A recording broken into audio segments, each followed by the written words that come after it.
Okay, video వస్తుంది కదా, right, very good. హల్లెలూయా. మన రెండు చేతులు మనం పైకెత్తి గట్టిగా హల్లెలూయా, హల్లెలూయా. మన ప్రభువైన యేసుక్రీస్తు నామానికి మహిమ కలుగును గాక.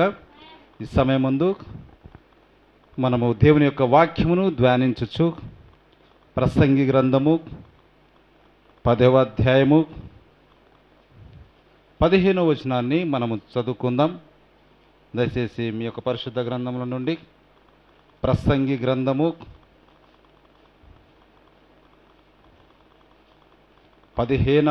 10వ అధ్యాయము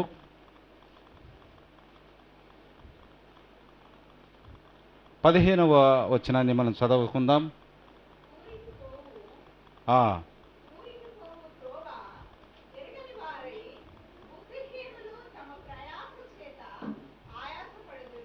చాలమ్మా, మరి ఒకసారి నేను చదువుతున్నా, శ్రద్ధగా వినండి. ప్రసంగి గ్రంథము 10వ అధ్యాయము 15వ వచనములో, ఊరికి పోవు త్రోవ ఎరుగని వారై బుద్ధిహీనులు తమ ప్రయాస చేత ఆయాసపడుదురు. ఆమేన్. దేవుడు తన పరిశుద్ధ వాక్యము దీవించునుగాక. చిన్న ప్రార్థన చేసుకుందాం తలలు వంచి. ప్రేమమయుడా, కృపగల తండ్రి, నీకు వందనాలు. ఈ కాలమునకు ప్రభువా మాకిచ్చిన ఈ వాక్యమును బట్టి మీకు స్తుతులు స్తోత్రాలు. నా తండ్రి, ఎక్కడికి వెళ్ళాలో అనే త్రోవను మేము ఎరిగి ఉండాలని ప్రభువా నీవు మమ్మల్ని పట్ల కోరుచున్నావు నాయన. కనుక ఆ త్రోవ మా ప్రభువైన యేసుక్రీస్తు అయి ఉన్నాడని ప్రభువా మేము కనుగొనులాగున ఈ కాలపు వర్తమానమును మాకు ఇచ్చినందుకు నీకు వందనాలు తండ్రి. నా తండ్రి, నీ దినమును నీ దిన సంబంధమైన వర్తమానమును గుర్తించిన ఎడల నీకెంతో మేలు అని పరిశుద్ధ గ్రంథములో ప్రభువా మీరు చెప్పినట్టుగా ఈ కాలము యొక్క చివరి కాల వర్తమానమును నీ దాసుడైనటువంటి బ్రహ్నాం గారి ద్వారా ప్రభు మేము తెలుసుకొనులాగున, సర్వసత్యములోనికి నడిపించబడులాగున నీ యొక్క పరిశుద్ధాత్మ మమ్మల్ని ప్రభువా నాయన వర్తమానంలో నిలబెట్టినందుకు నీకు వందనాలు. ఈ సమయం ముందు తండ్రి ఈ యొక్క వాక్యమును చేతులకు అప్పగిస్తూ ఉన్నాం. గొప్ప పరిశుద్ధాత్ముడిగా మాలో ఉన్నారు, మా మధ్యలో ఉన్నారు. ఈ వాక్యం తీసుకొని మాతో మాట్లాడండి. వినుటకును గ్రహించుటకును మాకు శక్తిని జ్ఞానమును దయచేయండి, సున్నతిని దయచేయండి ప్రభువా, నీకు వందనాలు. అలాగే ప్రభువా ఈ యొక్క రికార్డ్ చేయబడుతున్న దాని ద్వారా ఎందరైతే ఈ వర్తమానమును వినుచున్నారో వారికి కూడా ప్రభువా కృపా సమాధానములు విస్తరింపజేసి రక్షణలోకి నడిపించమని ప్రార్థిస్తున్నాం. ఇక్కడున్న వారు నీ పిల్లలు ప్రభువా, నీ పిల్లలకు మీరు బోధించమని ఈ వాక్యమును మీ చేతులకు అప్పగించుకుంటూ మా ప్రభువును రక్షకుడు యేసుక్రీస్తు ఘనమైన నామమున స్తుతించడిగి ప్రార్థన చేస్తున్నాము. ఆమెన్. మనందరం కూర్చుందామమ్మా. కూర్చుండి బ్రదర్స్. చక్కని శ్రేష్టకరమైనటువంటి మాట. ఏ మాట అది? చక్కని శ్రేష్టకరమైనటువంటి మాట. హల్లెలూయా. ఏంటంట? ఊరికి పోవు త్రోవ ఎరుగని వారై బుద్ధిహీనులు తమ ప్రయాస చేత ఆయాసపడుదురు. ఎవరు ఆయాసపడేది? ఎవరు త్రోవ ఎరగని వారు? బుద్ధిహీనులు. ఆమేన్. హల్లెలూయా. ఇప్పుడు చూడండి, అయితే బుద్ధిమంతుడు, బుద్ధి ఉన్నవాడు ఊరికి పోవ ఎరిగిన వాడై క్షేమకరముగా ఊరికి వెళ్తాడు. అంటే బుద్ధి లేని వాడంటే దాని అర్థం ఏంటిది? త్రోవ ఎరగని వారు. ఓ దేవుని మహిమ కలుగును గాక. కాబట్టి మనము ప్రతి పనిలో మనము ఆ పని గురించి తెలిసిన వారమై ఉండాలి. నువ్వు ఒక ఇల్లు కడుతున్నావు అనుకో, ఆ ఇంటికి ఏమేమి వస్తువులు అవసరమవుతాయో అవన్నీ కూడా నువ్వు తెలుసుకున్న వాడివై ఉంటేనే నీవు మొదలు పెడతావు. దాన్ని ఏమని చెప్తుందంటే బుద్ధిగల వాడు. ఇప్పుడు నువ్వు ఒక కట్ట బియ్యం తీసుకురావాలనుకున్నావు, సూపర్ మార్కెట్కి వెళ్ళి లేకపోతే దుకాణానికి వెళ్ళి, అప్పుడు నువ్వు బుద్ధిగల వాడివైతే నువ్వేం ఆలోచిస్తావు? నా జోబులో ఎన్ని పైసలు ఉన్నాయి. ఒక కట్ట ఇప్పుడు ఇంచుమించు 1600 నుంచి 2000 దాకా ఉంది. మరి 1600 నా దగ్గర ఉన్నాయా లేవా అని ఎరగటము ఎవరి లక్షణము? బుద్ధి గలవాని యొక్క లక్షణం. అలా కాకుండా చూడండి, 1000 రూపాయలే ఉన్నాయి, పోయి 25 కేజీల కట్ట తీసుకురావాలని నువ్వు మార్కెట్కి వెళ్ళినావు. అక్కడికి వెళ్ళిన తర్వాత నాకు 1000 రూపాయలు తీసి నువ్వు 25 కేజీల బియ్యం ఏమని అడిగితే అతను ఇస్తాడా? అంటే ఇతని ఇంటి దగ్గర నుంచి అక్కడ దాకా పోయి అదంతా చేసిన ఆ ప్రయాస అంతా ఏమైంది? బుద్ధి లేకుండా పోయింది, వ్యర్థమైపోయింది. ఆయాసపడ్డాడు. మళ్ళీ అక్కడి నుంచి మళ్ళీ తిరిగి ఇంటికి రావాలి. కాబట్టి మనం ఏ విధంగా ఉండాలి? బుద్ధి గల వారిగా మనము ఉంటే త్రోవ మనం కనుగొనగలము, మన ఊరికి మనము పోగలము. ఆమేన్, హల్లెలూయా. దేవుని మహిమ కలుగును గాక. కాబట్టి అయితే ఈ త్రోవ మనం ఆత్మ సంబంధంగా తీసుకుంటే ఆ ఊరు మనకు పరలోకమై ఉన్నది, లేదా నూతన యెరూషలేమై ఉన్నది, లేకపోతే దేవుని దగ్గరికి చేరటం అనే మార్గమై ఉన్నది, ఆ స్థలమై ఉన్నది. అది దానికి పోవు త్రోవ ఒక్కరే ఒక్కరి దగ్గర ఉన్నది. అది ఎవరి దగ్గర ఉన్నది? యేసుక్రీస్తు వారి దగ్గర మాత్రమే ఉన్నది. హల్లెలూయా. దేవుని మహిమ కలుగును గాక. ఎందుకంటే ఆయన మాత్రమే పరలోకానికి ఎక్కిపోయిన వాడు, మహామహుని కుడిపార్శ్వమున కూర్చున్నవాడు ఆయనే. అక్కడ ఉండి మన కొరకు విజ్ఞాపన చేస్తున్నది ఆయనే. ఆయన వచ్చిందే అక్కడి నుంచి వచ్చాడు. కాబట్టి వచ్చే మార్గము ఆయనకు తెలిసింది, పోయే మార్గము కూడా ఆయనకే తెలిసింది. కాబట్టి ఆయన ఏమన్నాడు? నేనే మార్గము. హల్లెలూయా. కాబట్టి పరలోకానికి వెళ్ళే మార్గము, మన ఊరికి మనం వెళ్ళే మార్గము, మన యొక్క పౌర స్థితి ఎక్కడ ఉన్నది? పరలోకమందున్నది. మన పౌరుషత్వం అంటారు దాన్ని. ఇప్పుడు మన భారతదేశంలో ఉన్న మనకు ఆధార్ కార్డు ఉంది, రేషన్ కార్డు ఉంది, ఓటర్ కార్డులు ఉన్నాయి. ఇవన్నీ మనం ఏం చూపిస్తున్నది? ఇతను భారతీయుడు. పాస్పోర్ట్ ఉంది, ఇతను భారతీయుడు అని చూపిస్తూ ఉన్నాయి. మన మూలాలను మనం చూస్తే ఎక్కడ ఉంటాయి? భారతీయత మన మూలాలలో కనపడతా ఉంటుంది. అంటే మన తండ్రులు, మన తాతలు అలా మనకు కనపడతా ఉంటుంది. అట్లనే కానీ ఒకసారి క్రీస్తు దగ్గరికి వచ్చిన వ్యక్తి, ఆత్మ సంబంధంగా జన్మించిన వ్యక్తి, తిరిగి జన్మించిన వ్యక్తి, దేవుని ఆత్మ మూలంగా జన్మించిన వ్యక్తి ఎక్కడ జన్మించినట్టు?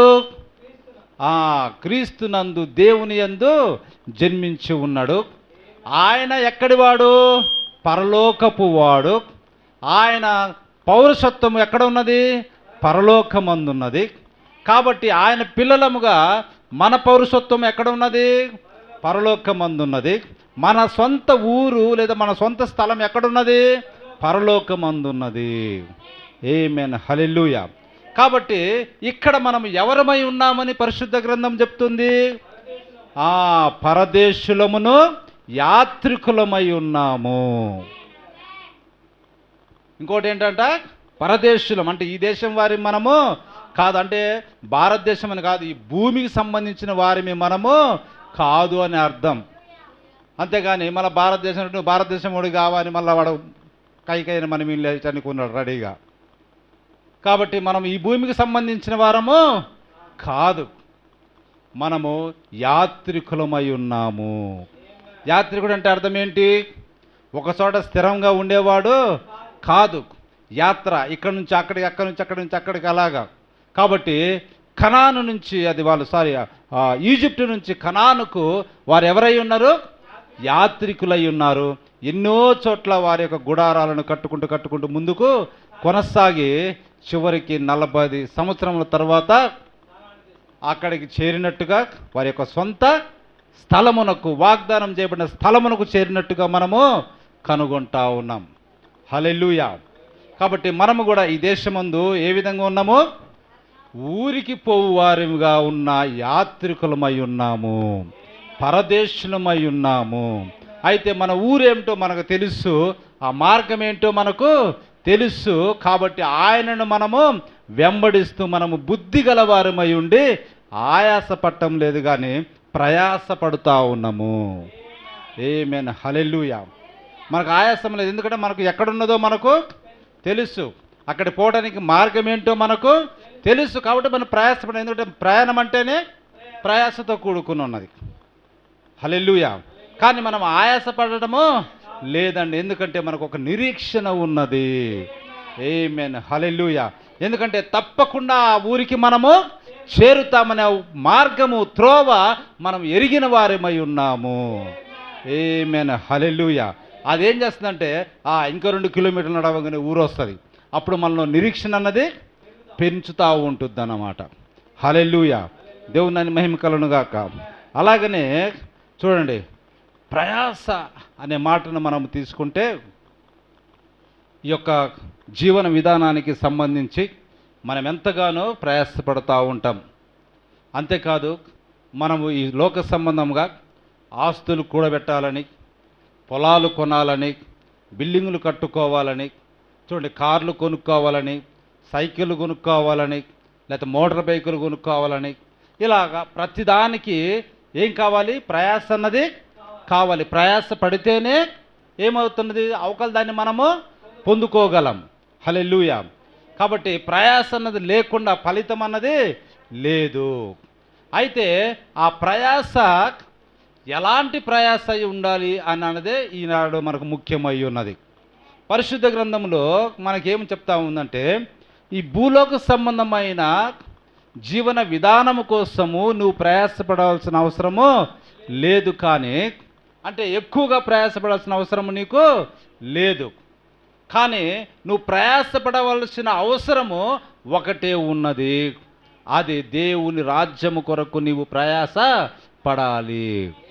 ఎందుకంటే ఇక్కడ నువ్వు పరదేశుడివి, ఇంకా యాత్రికుడివి. పరదేశులకు యాత్రికులు ఏమవసరమవుతాయి? సమయానికి కొంచెం తిండి, కొన్ని బట్టలు, ఇంకా అక్కడక్కడ టెంట్ వేసుకోవడానికి లేకపోతే నివసించడానికి కొంత ఆ యొక్క సామాగ్రి అన్నది అవసరం. సేమ్ అదే విధంగా మనము కూడా ఈ యొక్క జీవితం అన్నది ఒక 60 సంవత్సరాలు, 70 సంవత్సరాలు, 80 సంవత్సరాలు మనం ఏం చేస్తాము? ఈ జీవన విధానాన్ని కొనసాగించి ముగిస్తాం. కాబట్టి కొంత గూడు, కొంత ఆహారము, కొంత ఏం కావాలి? బట్ట అన్నది మనకు అవసరమై ఉన్నది. దేవుడు అంతవరకే మనకు అనుమతించి ఉన్నాడు. దేవుని మహిమ కలుగును గాక. హల్లెలూయా. నూతన నిబంధనలోకి వచ్చారక ఏమనుగ్రహించాడు? మనకు కొంత ఉండాలి, నీకు కొంత ఉండాలి, విస్తారంగా నీకు ఉండకూడదు. ఒకనికి కలిగిన కొలది వాడు ఏమవుతాడంట? చెడిపోవటానికి ఆస్కారము ఉన్నది. వాడి యొక్క మేలుకు అది మంచిది కాదు అని పరిశుద్ధ గ్రంథంలో రాయబడి ఉన్నది. హల్లెలూయా. దేవుని మహిమ కలుగును గాక. హల్లెలూయా. కాబట్టి మనం కొన్ని విషయాల మీద ప్రయాసపడుతున్నాం. కొన్ని ప్రయాసపడుతూ కొంత మనం సంపాదించుకుంటున్నాం. బాగా గమనించాలి. కొంత మనము సంపాదించుకుంటున్నాం. అయితే మనం అనుకున్నట్టుగా ఎందుకు మనము ఎక్కువగా దాన్ని సాధించలేకపోతున్నాం? ప్రయాసపడుతున్నాము, 5 సంవత్సరాలు అయింది, 10 సంవత్సరాలు అయింది, మరి ఎందుకు ఫలితం అనేది సరిగా లేదు? ఇక్కడ మన ప్రయాసలో ఏమన్నా పొరపాట్లు ఉన్నాయా, లోట్లు ఉన్నవా అని చెప్పి మనం ఆలోచన చేస్తూ ఉంటాం. మనకంటే ఇంకొకడు ఏం పెద్దగా ప్రయాసపడినట్టుగానే లేడు, పెద్దగా పని చేసినట్టుగానే కనపడాడు. కానీ వాడు బైక్ కొన్నాడు, తర్వాత ఒక సంవత్సరం కాగానే కారు కొన్నాడు, ఆ సంవత్సరం కాగానే ఇంకా మంచి ఇల్లు కొన్నాడు, లేకపోతే 2వ ఇల్లు కొన్నాడు. ఇట్లాంటివి జరుగుతూ ఉంటాయి.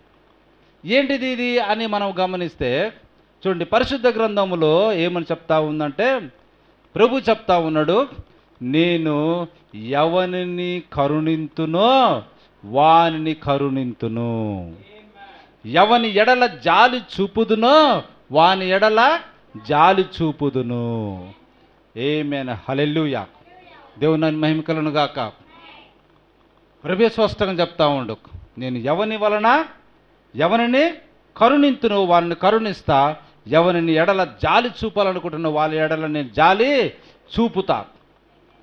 కాబట్టి పొందగోరి వాని వలననైనను, చూడండి, ప్రయాసపడు వాని వలననైనను కాదు గాని కరుణించు దేవుని వలననే అగును. ఆమేన్, హల్లెలూయా. దేవుని మహిమ కలుగును గాక. కాబట్టి మనం పొందుకోవాలని ప్రయాసపడుతుంటే దాని వలన ఏమీ కాదండి. అవుతుంది కాదంటే కొంత అవుతుంది, కానీ నువ్వు అనుకున్నది సంపూర్ణంగా కాదు. కానీ దేవుడు కానీ కరుణించినట్లయితే, ఆమేన్, హల్లెలూయా, నీ ప్రయాసను దేవుడికి కరుణించినట్లయితే అది సమృద్ధిగా జరిగి తీరుతుంది, సమృద్ధిగా అది నీకు ప్రాప్తిస్తుంది. ఆమేన్, హల్లెలూయా. దేవుని మహిమ కలుగును గాక. కాబట్టి ప్రయాస మనం పడుతూ ఉన్నాం, కాదంటం లేదు, తప్పు కాదు. కానీ ప్రభు యందు మనం ప్రయాసపడినట్లయితే, ప్రభు మాట యందు మనం ప్రయాసపడినట్లయితే విస్తారముగా మనము ఏం చేయగలము? ఫలితాన్ని మనము తీసుకురాగలము. హల్లెలూయా. దేవుని మహిమ కలుగును గాక. కాబట్టి ప్రభు ఏం చెప్తా ఉండంటే, ప్రయాసపడి భారము మోసుకొనుచున్న సమస్త జనులారా నా యొద్దకు రండి, నేను మీకు విశ్రాంతి కలగజేతును. ఆమేన్, హల్లెలూయా. కాబట్టి మనం శ్రమ పడుతున్నాం, కాదంటం లేదు. అది మన జీవనాధారానికి సంబంధించినంత వరకు మనము శ్రమ పడటం తప్పేమీ లేదండి. కానీ మనం ఏం చేస్తున్నామంటే దానికంటే 10 తరాలు అన్నట్టుగా మనం ఏమో ఆలోచన చేస్తూ చూస్తూ ఉన్నాం. కానీ ప్రభు ఏం చెప్తామంటే, ప్రయాసపడి భారము మోసుకొనుచున్న సమస్త జనులారా.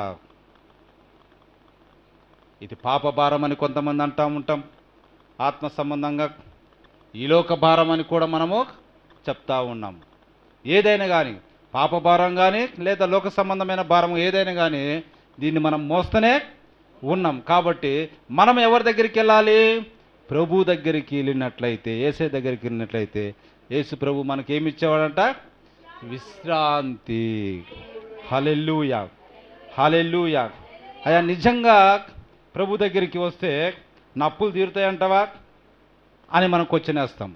నిజంగా నేను ప్రభు దగ్గరికి వచ్చి ప్రభుని నమ్ముకుంటే నా యొక్క రోగం పోద్దా అని మనం అనుకుంటాం. నిజంగా ప్రభు దగ్గరికి వస్తే నేను ఆశీర్వదింపబడి నేను ఇల్లు కట్టుకుంటున్నా అని మనం అనుకుంటాం. హల్లెలూయా. కానీ ఇక్కడ ఏమని చెప్పబడుతుంది?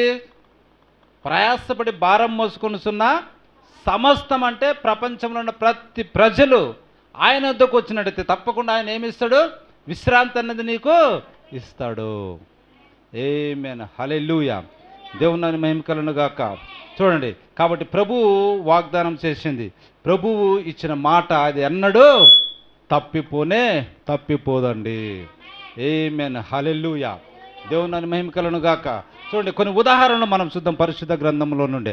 ప్రభు దగ్గరికి మనం వచ్చినట్లయితే లేదా ప్రభు చెప్పినట్టు మనం చేసినట్లయితే, ప్రభు చెప్పినట్టుగా మనం ప్రయాసపడినట్లయితే ఎలాంటి ఫలితం అనేది మనకు వస్తుందో ఇక్కడ మనకు కనపడతా ఉంటుంది.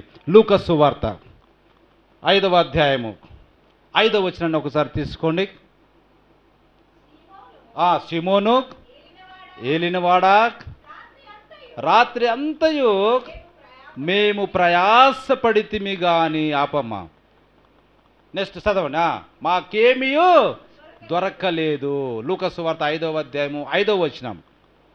హల్లెలూయా.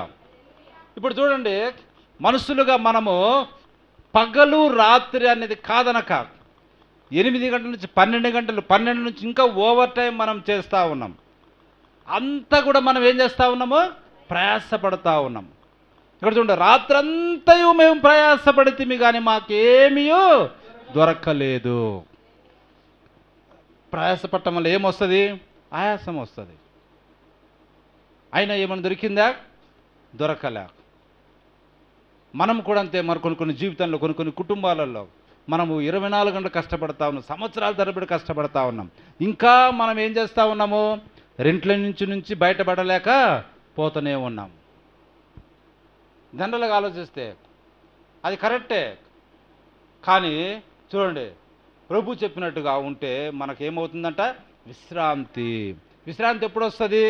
నువ్వు దేని కొరకు కష్టపడుతున్నావో అది నీకు దొరికినప్పుడు అప్పుడు నువ్వేమవుతావు? దాని గురించి నువ్వు విశ్రాంతి పొందుకుంటావు. దాని గురించి నువ్వు కష్టపడవు. ఇప్పుడు ఫర్ సపోజ్ బాగా గమనించండి, నీ ఇంట్లో వాషింగ్ మిషన్ లేదు, బట్టలు ఉతకడానికి కష్టంగా ఉంది. ఇప్పుడు వాషింగ్ మిషన్ కావాలంటే నీకు మినిమం ఒక 10,000 అన్నా ఉండాలి. నా ఒక ఏది ఆటోమేటిక్ కాకపోయినా నార్మల్దన్నా సెమీ ఆటోమేటిక్ అనేది అంటారు. 10,000 నీకు కావాల్సిందే. కాబట్టి నువ్వు 10,000 కావాలంటే ఆ 10,000కు సంబంధంగా నువ్వేం చేస్తావు?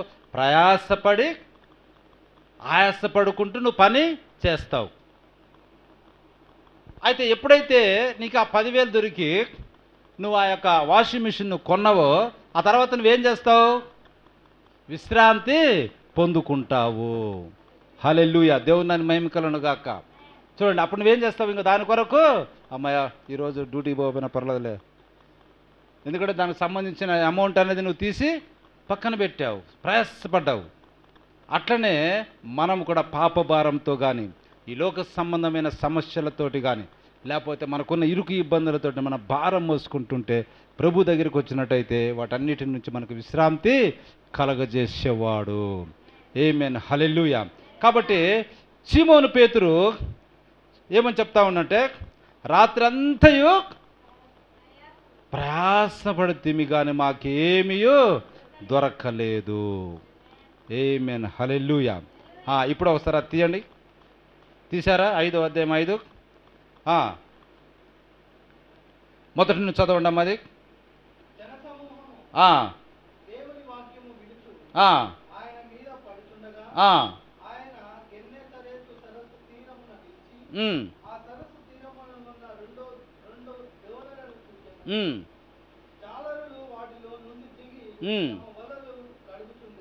ఆపాయం. చూడండి, జనసమూహము దేవుని వాక్యం వినుచు ఆయన మీద పడుచుండగా, ఎక్కడ ఉన్నాడు ఆయన?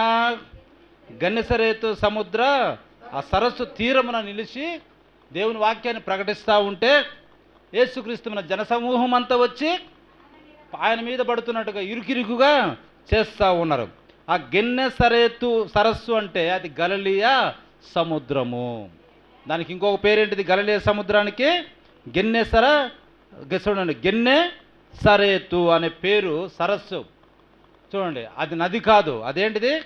సరస్సు, పెద్ద సరస్సు, మంచినీటి పెద్ద సరస్సు అండి. అది గలిలయ సముద్రం అని కూడా దాన్ని పరిశుద్ధ గ్రంథంలో పిలుస్తూ ఉన్నారు.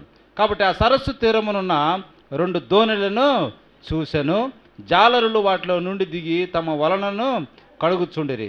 ఆయన ఆ దోణెలలో సీమోనుదైన ఒక దోణె ఎక్కి దాని నుండి కొంచెము త్రోయమని అతను అడిగి కూర్చుండి దోణెలో నుండి జనసమూహమునకు బోధించుచుండెను.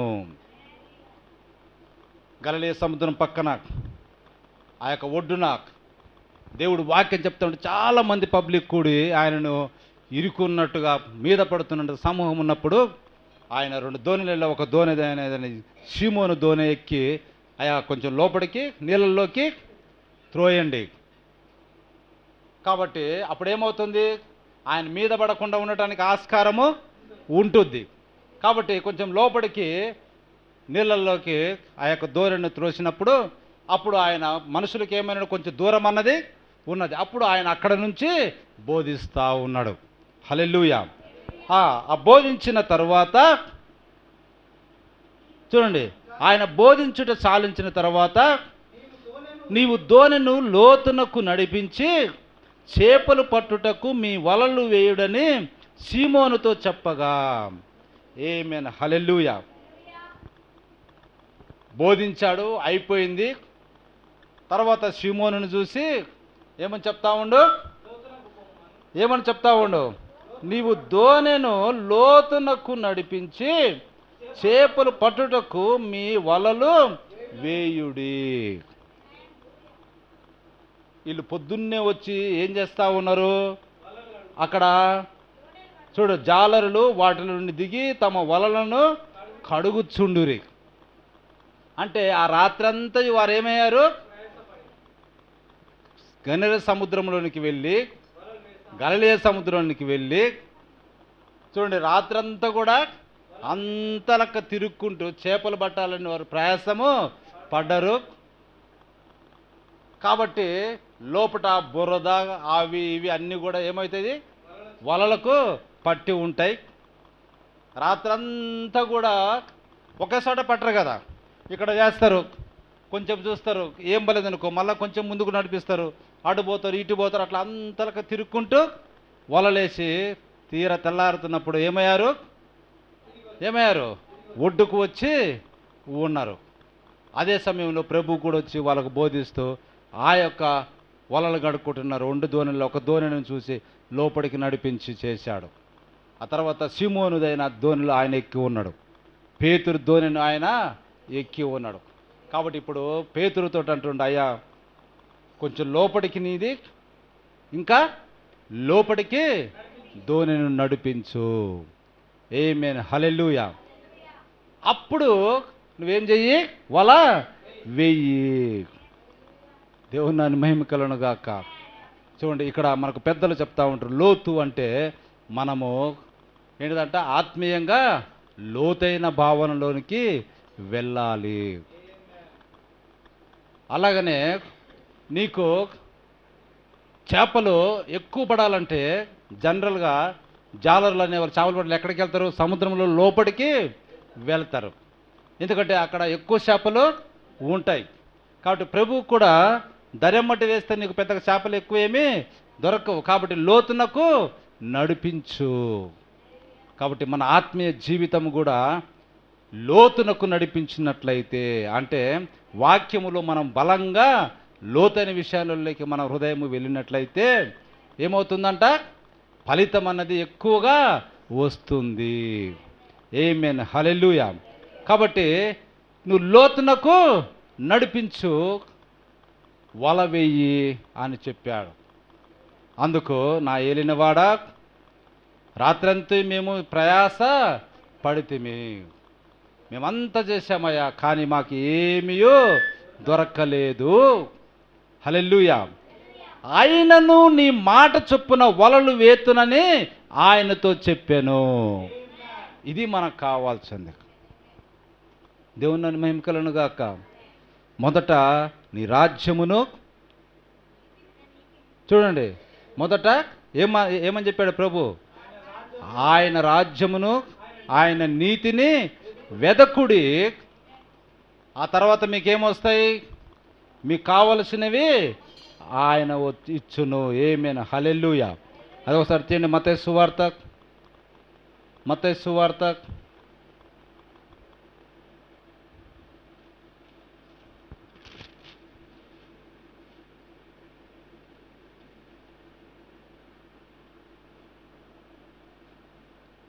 6వ అధ్యాయము 33వ వచనాన్ని ఒకసారి చదవండి. కాబట్టి మీరు ఆయన రాజ్యమును నీతిని మొదట వెదుకుడి, అప్పుడు అవన్నీ మీకు అనుగ్రహింపబడును. రేపటిని గూర్చి చింతపడకుడి, రేపటి దినమును దాని సంగతిని గురించి చింతించును, ఏనాటి కీడు ఆనాటికి చాలును. చూడండి, ఈ మాటను మనం తీసుకుంటే ఏంటంట, మనం దేని గురించి చింతపడాల్సిన అవసరము లేదు.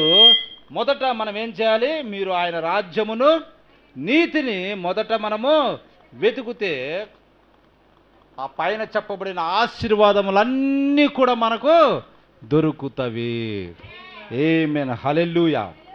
కాబట్టి ఇక్కడ ఏం చెప్తా ఉన్నాడు, రాత్రంతా మేము శ్రమపడ్డాం, మాకేం దొరకలే, పొద్దునకి వచ్చి మా వలలు మేము కడుక్కుంటున్నాం, ఎంటి వలలు మేము కడుక్కుంటున్నాం, ఆయనను నీ మాట చొప్పున వలలు వేతునని ఆయనతో చెప్పాను. ఆమేన్, హల్లెలూయా. కాబట్టి ఆయన మాటను మనం తీసుకోవాలి. మనము పక్షుల కంటే శ్రేష్ఠులమని మనకు పరిశుద్ధ గ్రంథం చెప్తుంది. ఈలోక మన తండ్రి మంచి ఇవ్వాలని చూస్తుంటే, మరి పరలోకపు తండ్రి వాటికంటే మంచి ఈవులనే మనకు దయచేసేవాడు. ఆమేన్, హల్లెలూయా. కాబట్టి మనము ప్రయాసపడాల్సింది ఈ బాహ్య సంబంధమైన వాటి కొరకు కాదు, కానీ ఎక్కువగా ఆత్మ సంబంధమైన వాటి కోసం మనం ఎక్కువగా ఏం చేయాలి, ప్రయాసపడాలి. కాబట్టి ఆయనను నీ మాట చొప్పున వలలు వేతునని ఆయనతో చెప్పాను. చెప్పి చదవండమ్మా. ఆ, ఆ, ఆ,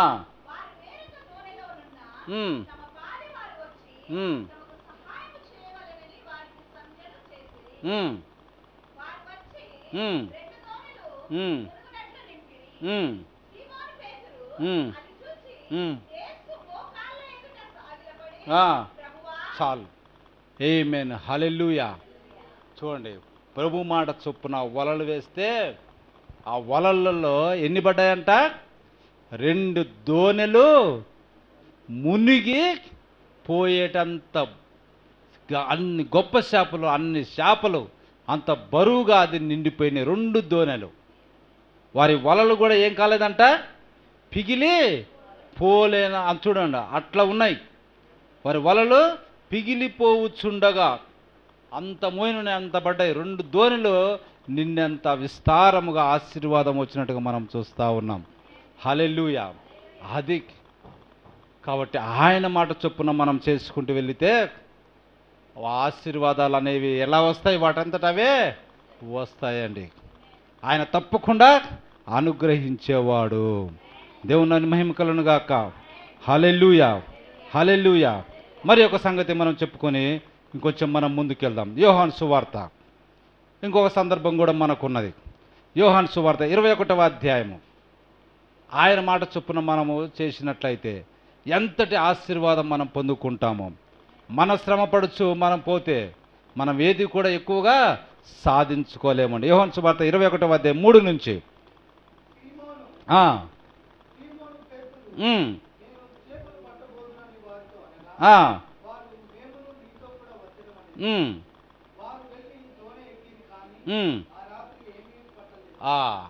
ఇప్పుడు చూడండి, మొదట కూడా ప్రభువు వారిని ఆకర్షించేటప్పుడు కూడా ఆ రాత్రంతా వారు శ్రమపడ్డరు, కానీ ఏమీ దొరకలే. కానీ ప్రభు మాట చొప్పున వారికి ఏం దొరికినాయి? 2 దోణెలు మునిగిపోయేటండి చేపలు వారికి దొరికినాయి. అంటే అంత గొప్ప ఆశీర్వాదము దొరికింది. ఆమేన్, హల్లెలూయా. కాబట్టి నీ జీవితంలో ప్రభు దగ్గరికి వచ్చినప్పుడు ఆయన మాట వింటే ఎలాగా ఆశీర్వదింపబడతావో, హల్లెలూయా, నీ చివర ఉన్నప్పుడు కూడా నువ్వు అదే ఆశీర్వాదాన్ని పొందుకుంటావు. నీ ఆశీర్వాదాలని మధ్యలో వదిలిపెట్టిపోయేవి కావండి. హల్లెలూయా. దేవుని మహిమ కలుగును గాక. కాబట్టి యేసుక్రీస్తు వారు చనిపోయి తిరిగి లేచి వారికి 40 దినములు అగపడుచున్నప్పుడు ఒక సందర్భంలో వారికి కనపడ్డాడు. ఒక సందర్భంలో వారికి కనపడ్డాడు. దానికి ముందుగా ఈ సీమోను పేతురు ఏం చేయాలి? ఇంకా ఏమి చేయాలి? ప్రభు లేచాడు. చూడండి, 3వ దినాన ఆయన ఇంకా పరలోకం పోలేదు. అప్పుడప్పుడు వాళ్ళను కలుస్తున్నాడు. మిగతా రోజులలో కలవటం లేదు. అటువంటి సందర్భంలో 40 దినాలు వాళ్ళు ఏం చేయాలనేది అర్థం కాక వారికి ఏం చేస్తా ఉన్నాడంట పేతురు, ఇంకా నేను నా యథాప్రకారం నా వృత్తి ఏమిటిది? చేపలు పట్టే వృత్తి. నా కంపెనీ లేక నేను వెళ్ళిపోతున్నట్టుగా నేను చేపలు పట్టబోదునంటే ఆయనతో ఉన్నటువంటి వారు కూడా, నువ్వు వెళ్తున్నావా చేపలు పట్టడానికి? అయితే నేను కూడా వస్తానని అందరూ కూడా పోయారు. పోయి మళ్ళీ యథాప్రకారం రాత్రంతా ధోని ఎక్కి రాత్రంతా కూడా మళ్ళీ ఏం చేశారు? ప్రయాసపడ్డరు, కానీ ఏమీ దొరకలేక సూర్యోదయం మగుచుండగా యేసు ధరిని నిలిచెను. అయితే ఆయన యేసు అని శిష్యులు గుర్తుపట్టలేదు. ఆయన అడుగుతా ఉన్నాడు, పిల్లలారా భోజనముకు మీ వద్ద ఏమైనా ఉన్నదా? ఏమని అడుగుతా ఉన్నాడు? వారు ఏమని చెప్తున్నారు? మా వద్ద ఏమీ లేదు. దేవుని మహిమ కలుగును గాక. చూడండి, ప్రభువును విడిచి మనం ఏదో ప్రయాసపడితే మన దగ్గర ఏమి భోజనానికి ఏమీ ఉండదండి. మనకే తినడానికి లేదు, ఇంకా వేరే వాళ్ళకి పెట్టడానికి ఇంకేముంటుంది? సేమ్ అదే అడుగుతుండ్రు. వాళ్ళకే లేదు, మీ వద్ద ఏమైనా ఉన్నదంటే వారు ఏమంటారు? మా వద్దనే ఏమీ లేదండి. కాబట్టి మన ప్రయాస అన్నది ఏంటనేది మనం గుర్తెరగాలి. ఎందులో మన ప్రయాస పడాలనేది మనం గుర్తెరగాలి. అప్పుడు ఆయన దోనె కుడి పక్కను వల వేయుడి మీకు దొరుకునని చెప్పాను. ఏంటంట? ఏమని చెప్పాడు? అక్కడ ఏమైనాడు? దోణెను లోతునకు నడిపించి వలవేయుడి. అంటే మీ జీవితంలో ప్రారంభంలో ఎట్లా ఉండాలంట? లోతునకు నడిపించాలి. హల్లెలూయా. లోతైన అనుభవంలోనికి నువ్వు వెళ్ళాలి, లోతైన వాక్యంలోనికి, లోతైన ప్రత్యక్షతలోనికి నువ్వు వెళ్ళాలి. అప్పుడు నీకు ఏం దొరుకుద్ది? విస్తారముగా ఆశీర్వాదములు అన్నవి దొరుకుతాయి. ఆహారం అన్నది నీకు దొరుకుద్ది, వాక్యపు ఆహారము నీకు దొరుకుద్ది. ఆమేన్. హల్లెలూయా. ఇప్పుడేం చెప్తా ఉన్నాడు? నువ్వు కుడి పక్కన వలను వేయుడి. కుడి అంటే ఆశీర్వాదానికి సూచన. చూడండి, కుడి అంటే మంచితనానికి అన్నట్టుగా మనం చూస్తూ ఉన్నాం. హల్లెలూయా. దేవుని మహిమ కలుగును గాక. కుడి చేత ఆశీర్వాదం అంటే మంచి ఆశీర్వాదం అని మనం పిలుస్తూ ఉంటాం. పరిశుద్ధ గ్రంథంలో అనేకమైన సందర్భాలు అట్లా ఉన్నాయి. కాబట్టి ప్రభు తన కుడి వైపున్న వారిని చూసి నా తండ్రి చేత ఆశీర్వదింపబడిన వారులారని పిలిచినట్టుగా మనం చూస్తూ ఉంటాం. కాబట్టి మనం ఎక్కడ వేయాలంట? దోణెను కుడి పక్క వేయుడి, మీకు దొరుకునని చెప్పాను. కనుక వారు అలాగు చేయగా చేపలు విస్తారముగా పడినందున వల లాగలేకపోయిరి. ఆమేన్. హల్లెలూయా. కాబట్టి ఇప్పుడు ఏంటి చెప్పండి? ప్రయాసపడు వారి వలనైనను, ఇంకా చూడండి ఏంటిదంట? పొందగోరు వాని వలనైనను ఏమీ లేదండి. హల్లెలూయా. కానీ కరుణించు దేవుని వలననే అగును. దేవుని మహిమ కలుగును గాక. ఈ రెండు సందర్భంలో సంఘం వారి సొంత ప్రయాసముతో రాత్రంతయు ఎంత శ్రమ పడ్డా కానీ ఏమీ సంపాదించుకోలేదు. కాబట్టి పొందుకోవాలని వారు రాత్రంతా కష్టపడ్డరు, ప్రయాసపడ్డరు, కానీ వారు ఏమీ పొందుకోలేదు. కానీ కరుణించు దేవుని వలన నగును. కాబట్టి ఆయన కరుణించి లోతుకు నడిపించి నీ వలన వెయ్యి, దోణిని నీ కుడిపక్క వలన వెయ్యి అన్నప్పుడు విస్తారంగా చేపలను వాళ్ళు పట్టినట్టుగా మనం చూస్తూ ఉన్నాం. హల్లెలూయా. హల్లెలూయా. దేవుని మహిమ కలుగును గాక. కాబట్టి ప్రేమ కలిగి ఉండటకు ప్రయాసపడుడి. మనం దేని కొరకు ప్రయాసపడాలంట? ప్రభు మనకిస్తాడు ఇవన్నీ కూడా. కాబట్టి మనం వాటి కొరకు ప్రయాసపడాల్సింది. దేని కొరకు మనం ప్రయాసపడాలి? ప్రేమ కలిగి ఉండుటకు ప్రయాస పడాలి. ప్రేమ అంటేనే దేవుడు, అంటే దేవుణ్ణి కలిగి ఉండుటకు ప్రయాస పడాలి. ఆమేన్. హల్లెలూయా. చూడండి, వారి దగ్గర దేవుడు ప్రభు లేనట్లయితే వారికి ఆ చేపలు దొరికే కాదు. సూర్యోదయమైనడు ప్రభు వారి దగ్గరికి రాకపోయినట్లయితే ఆయన మాట చొప్పున వారికి ఏంది దొరికేవి కాదు. ప్రభు ఉంటేనే నీకేమవుతుంది? ఆశీర్వాదములు. నీ జీవితంలో ప్రభు ఉంటేనే నీకు ప్రయాస నుండి విశ్రాంతి. చూడండి, 158 ఏదో రాయబడి ఉంటుంది అక్కడ. గొప్ప చేపలు, పెద్ద పెద్ద చేపలు. లూకా సువార్తలో అది లాస్ట్న, యోహాను సువార్తలో లాస్ట్న 158 చూడండి, 56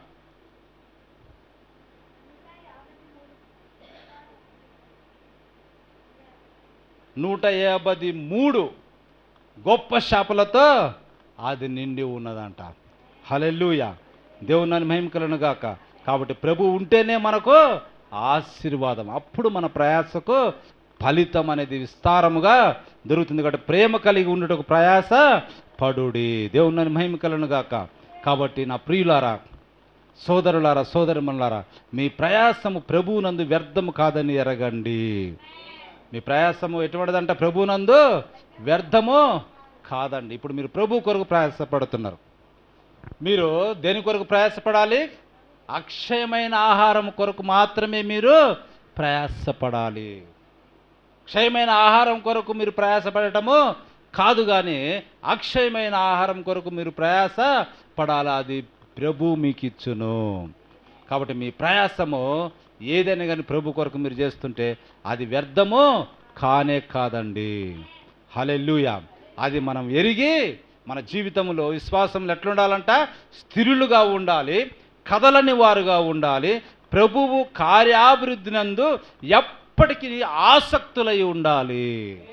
కాబట్టి ప్రభు యొక్క కార్యక్రమాలు ఏదైనా కానీ మనం జరుగుతుంటే దాంట్లో ఎట్లా ఉండాలంట? ఆసక్తి కలిగి ఉండాలి. మళ్ళీ విశ్వాసమందు స్థిరులుగా ఉండాలి, కదలని వారిగా మనము ఉండాలి అని ప్రభు వాక్యం మనకు తెలియజేస్తూ ఉన్నది. హల్లెలూయా, దేవుని నామమునకు మహిమ కలుగును గాక. హల్లెలూయా. కాబట్టి సువార్త పనిలో మనము పాలివారముగా ఉండి ప్రయాసపడినట్లయితే, దాంట్లో మనం ప్రయాస పడాలి. యాక్చువల్గా దేంట్లో? సువార్త పనిలో ప్రేమ కలిగి ఉండటకు మనం ప్రయాస పడాలి. ప్రేమ కలిగి ఉండటం అంటేనే ఏంటిది? అరే, అవతల వ్యక్తి ప్రభువుని తెలుసుకోలేకపోతున్నాడు, ప్రభువును గుర్తించలేకపోయిండు అంటే దాని అర్థం ఏంటి? వాడి ఆత్మ నశించిపోతుంది. నిజంగా మనము వాడి మీద ప్రేమ ఉన్నట్లయితే వాడి ఆత్మ నశించిపోకుండా మనం ఏం చెప్తాము? వాక్యాన్ని తెలియజేస్తాం, ప్రేమను తెలియజేస్తాం. ప్రేమ తెలియజేటువంటి దేవుణ్ణి మనము తెలియజేస్తాం. హల్లెలూయా, దేవుని నామమునకు మహిమ కలుగును గాక. అది సువార్త. కాబట్టి ఈ సువార్త పనిలో నువ్వు ప్రయాసపడితే, ఆ సువార్త పనిలో ప్రయాసపడిన వారి పేర్లు జీవ గ్రంథమందు రాయబడి ఉన్నవి. ఆమేన్, హల్లెలూయా. కాబట్టి మన సువార్త చేస్తున్న మనకేమొస్తుంది అంటే, నీ పేరు ఎక్కడ రాయబడి ఉన్నది? జీవ గ్రంథమందు రాయబడి ఉన్నవి. ఆమేన్, హల్లెలూయా, హల్లెలూయా. దేవుని నామమునకు మహిమ కలుగును గాక. కాబట్టి ప్రేమతో కూడిన మీ ప్రయాసం ఉండాలి. హల్లెలూయా. ఎట్లా ఉండాలంట? ప్రేమతో కూడి మీ ప్రయాసము ఉండాలి. దేవుని నామమునకు మహిమ కలుగును గాక.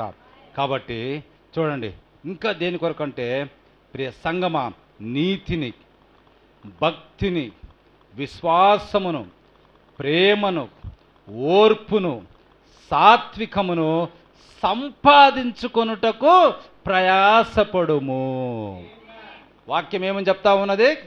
ఏమేంటి? ఇంట్లో ఫ్రిడ్జ్ కాదు, డబుల్ కాట్ మంచము కాదు, ఇంకా వాషింగ్ మిషన్లు కాదు, లేదా టీవీలు కాదు, లేదా కార్లు కాదు, బంగ్లాలు కాదు. కానీ నువ్వు నిజానికి సంపాదించుకోవాల్సినది ఏంటిదంట? ఏంటిదంట? నీతిని నువ్వు సంపాదించుకోవాలి, భక్తిని నువ్వు సంపాదించుకోవాలి, విశ్వాసమును నువ్వు సంపాదించుకోవాలి, ప్రేమను నువ్వు సంపాదించుకోవాలి, ఓర్పును నువ్వు సంపాదించుకోవాలి, సాత్వికమును నువ్వు సంపాదించుకోవాలి. దీని కొరకు నువ్వేం చేయాలి? ప్రయాసపడాలి. ఆమేన్, హల్లెలూయా. దీని కొరకు నువ్వేం చేయాలంట? ప్రయాసపడాలి. అది నువ్వు నిజానికి ప్రయాసపడాల్సిన్నది. దేవుని నామమునకు మహిమ కలుగును గాక. అంతేకాదు, వాక్యమును ప్రకటించము, సమయమందును అసమయమందును ప్రయాసపడుము. ఆమేన్, హల్లెలూయా. దేవుని నామమునకు మహిమ కలుగును గాక. దేవుని నామమునకు మహిమ కలుగును గాక. అది కాబట్టి ఇవి మనం సంపాదించుకోవాలి నిజానికి. నీతి, భక్తి, విశ్వాసము, ప్రేమ, ఓర్పు, సాత్వికము అనే ఈ ఆరిటిని మనం సంపాదించుకోవటానికి మనము ప్రయాసపడాలని, వాటిని మనం వెంటాడాలి.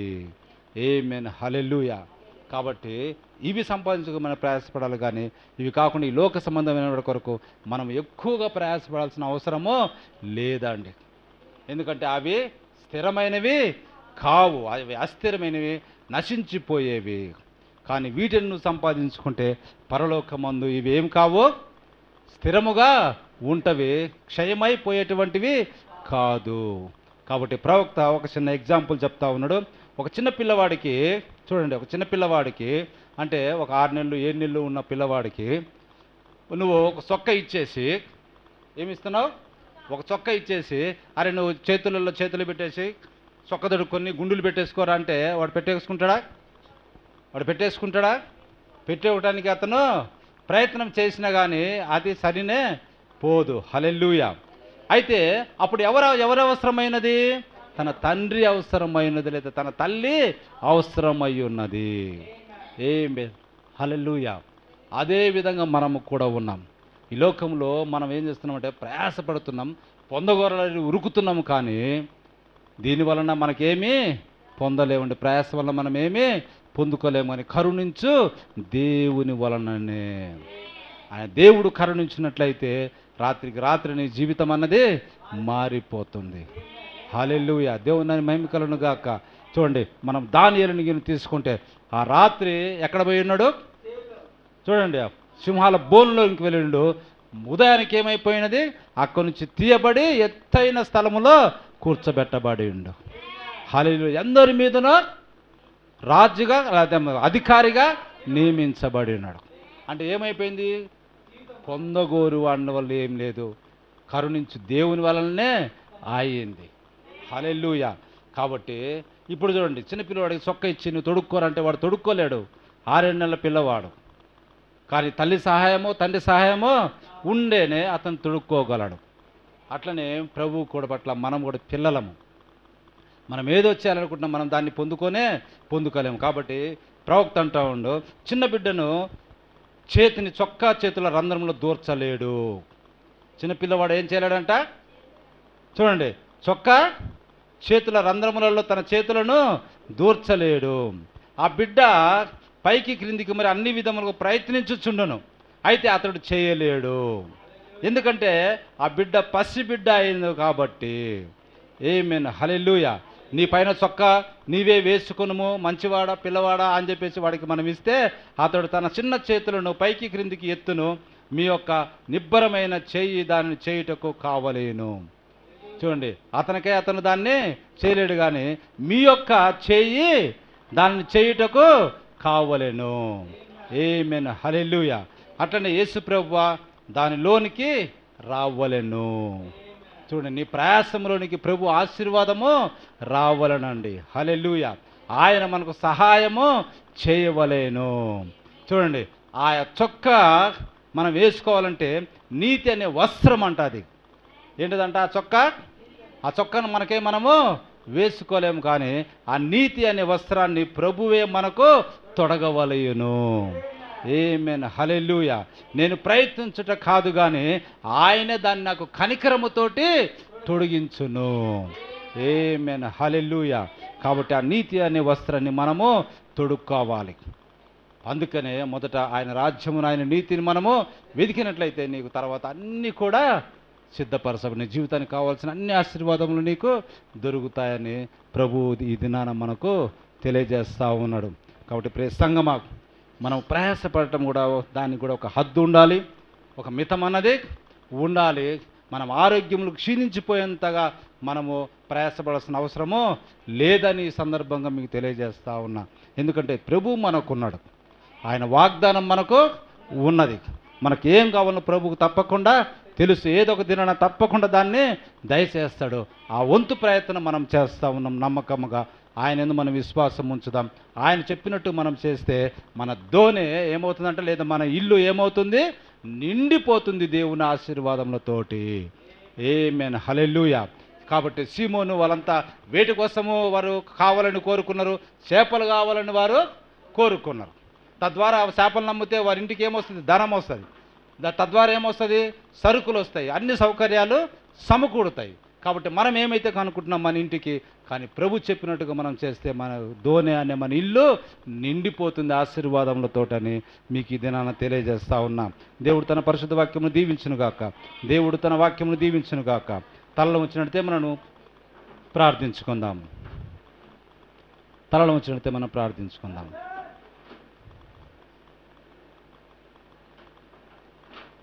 సనాది బందీ ప్రార్థించుకుందాం. అందరు కూడా